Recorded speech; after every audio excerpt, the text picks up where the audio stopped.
Pekerjaan Hogi warga Sleman jadi tersangka usai kejar dan pepet penjamret demi bela istri. Nasib Hogi Minaya, 43, niat membela istri dari dua penjamret berujung ditetapkan sebagai tersangka. Setelah dua penjamret tersebut tewas usai dipepet Hogi Minaya manakala melakukan pengejaran. Hogi Minaya tercatat sebagai warga Kalasan, Sleman, Yogyakarta, diketahui berprofesi sebagai penjual jajanan pasar.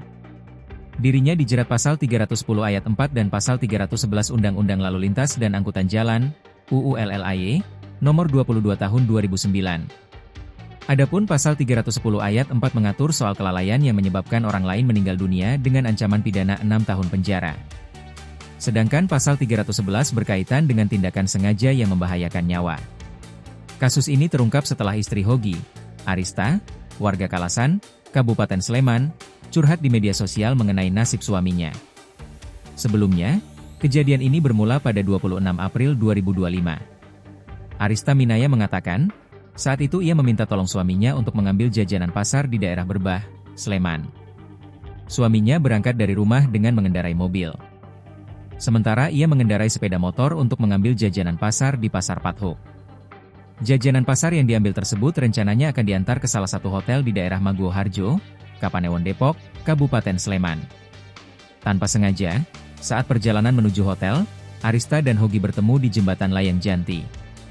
Saat di perjalanan itu, Arista tiba-tiba dipepet oleh dua orang yang berboncengan sepeda motor.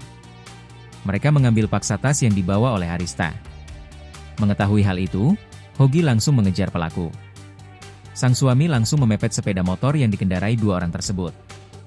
Dua orang yang berboncengan sepeda motor itu kemudian hilang kendali dan menabrak tembok hingga terpental. Keduanya meninggal dunia di lokasi kejadian. Arista Minaya mengatakan, usai kejadian, suaminya kemudian mengikuti seluruh proses yang berjalan. Kasus penjamretan dianggap gugur demi hukum karena kedua pelaku meninggal dunia. Sedangkan untuk peristiwa kecelakaan lalu lintas, prosesnya masih terus berjalan. Sekitar 2-3 bulan setelah kejadian itu, suaminya ditetapkan sebagai tersangka. Download Tribun X sekarang, menghadirkan lokal menjadi Indonesia.